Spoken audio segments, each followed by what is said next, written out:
จะมาสอนภาษาอังกฤษแปลเป็นลาวแล้วก็แปลเป็นภาษามงเนาะถ้าไผบ่เข้าใจในภาษาลาวก็สามารถเรียนได้แต่ถ้าไผบ่เข้าใจในภาษามงก็สามารถเรียนได้เนาะถ้าไผมาวิดีโอของลีบอหรือว่าถ้าได้มาเบิ่งในช่อง YouTube ของลีสิก็ขอ subscribe ให้ได้เด้อเพื่อเป็นกำลังใจให้ลีอยากเก็บวิดีโอต่อไปหรือว่าอยากสอนในวิดีโอต่อไปเนาะเจ้าโอเคมื้อนี้เราจะเรียนเพียงแต่3คำศัพท์เนาะที่เราใช้ภายในมื้อเดียวเนาะ1แมนคำว่า good morning good morning good นี่จะมี G double O แล้วก็ D good morning morning จะมีดู M O R N I N G เนาะ good morning good morning นะคำนี้ว่า good คำนี้ morning นะจะมีอยู่3พยางค์เนาะคำว่า good morning นี่เราจะใช้ในเวลาภายในเวลาตอนเช้าๆก็คือตอน5โมงจนถึงตอน11โมง59เนาะ11โมงไป59หรือว่า12โมงอย่างนึงเนาะเราจะใช้ภายในเวลานั้นคำว่า good morning นี่เราจะแปลว่าสบายดีตอนเช้านะสบายดีตอนเช้าตอนเช้า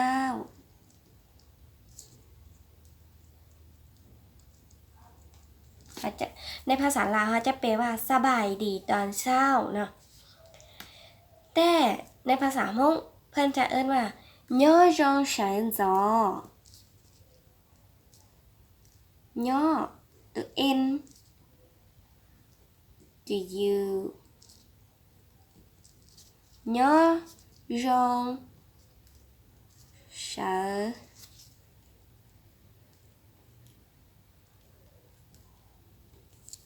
gió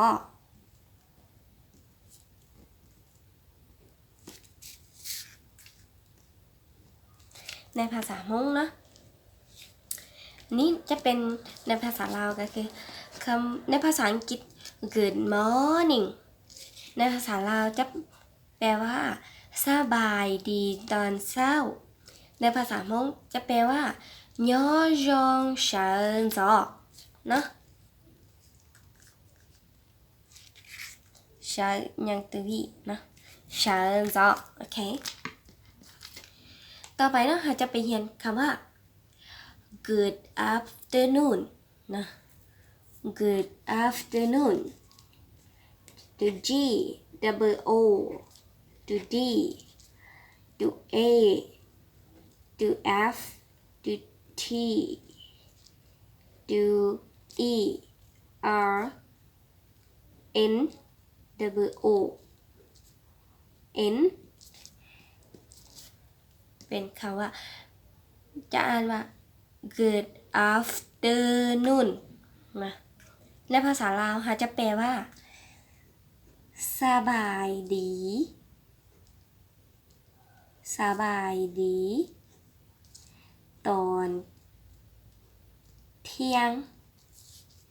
หรือตอนบ่ายเนาะในภาษาลาวมักใช้คำว่าตอนบ่ายเนาะสบายดีตอนบ่ายหรือว่าตอนเที่ยงก็ได้เนาะในภาษาลาวจะแปลว่าดังนั้นแต่ในภาษามงเฮาจะแปลว่า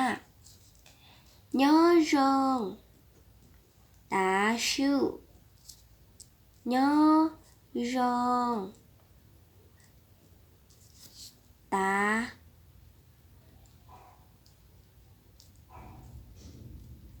tá siuนะในภาษามงจะ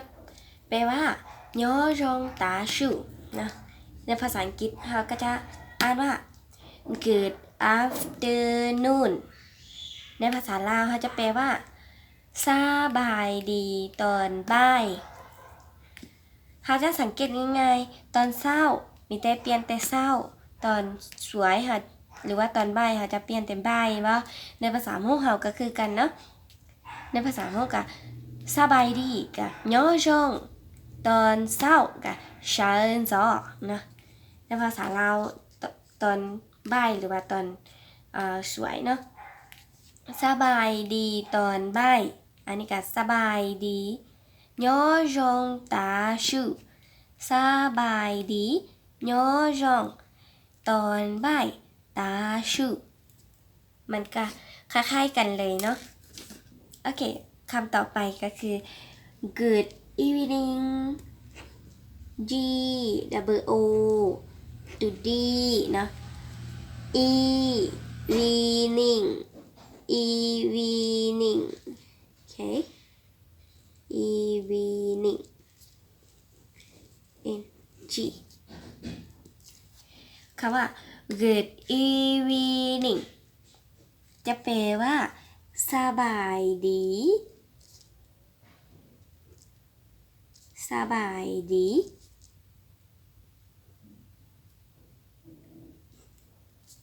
ตอนแรง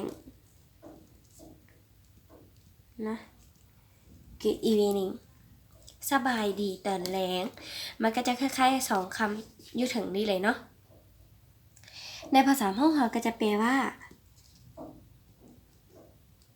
ย่อจงย่อจงเจ้า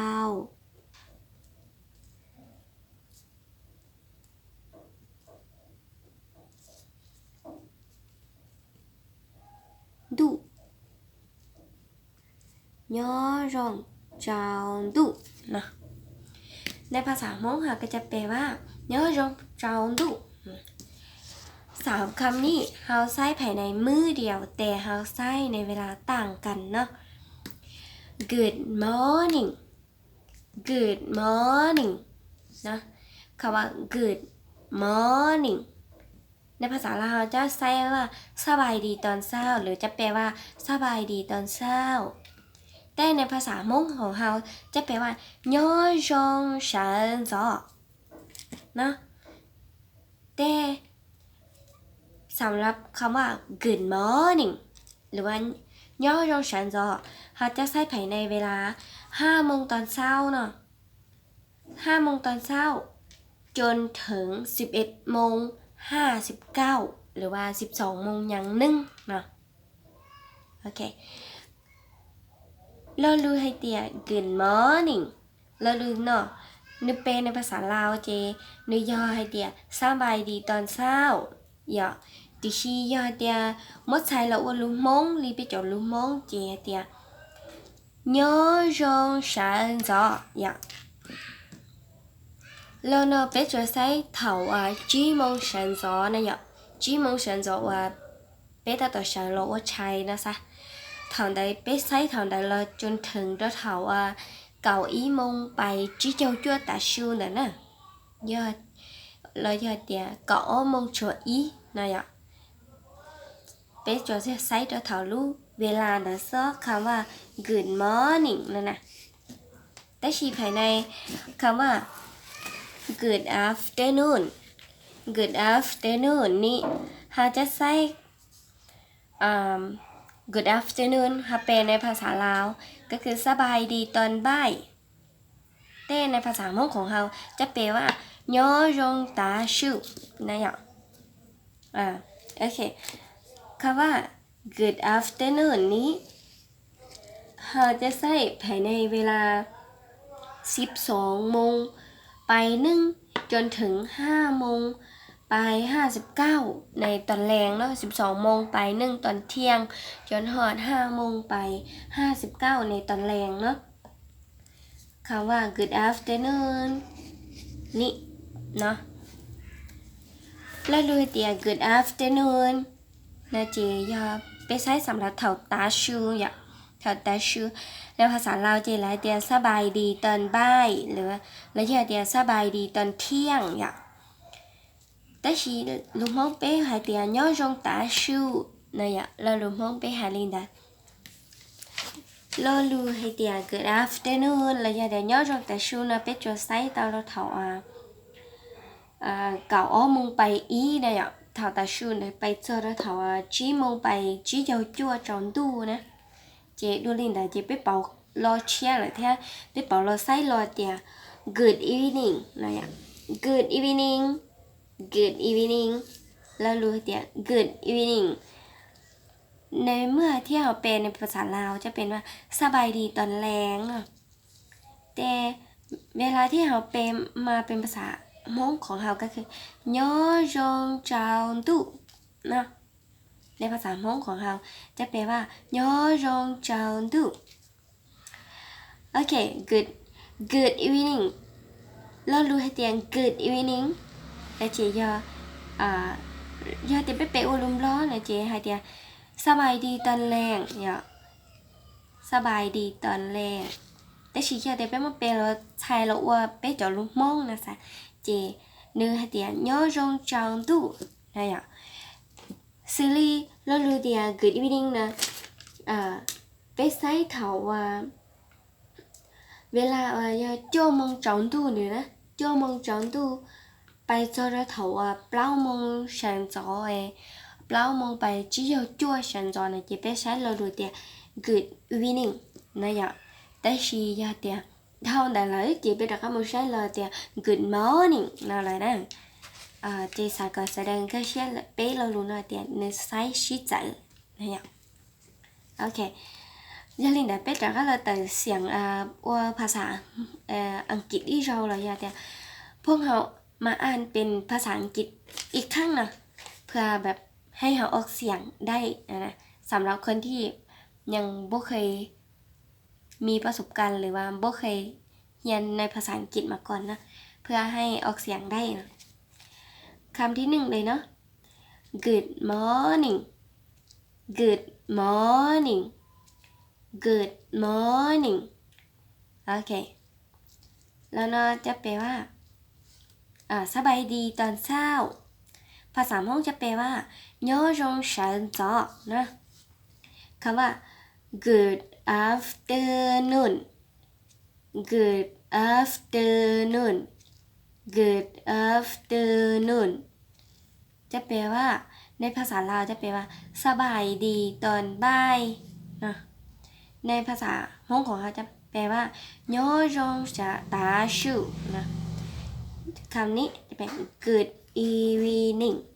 good evening good evening ในภาษาลาวจะเป็นว่าสบายดีตอนแรกสบายดีตอนแรกในภาษามงย่อจงเจ้าตุย่อจงเจ้าตุ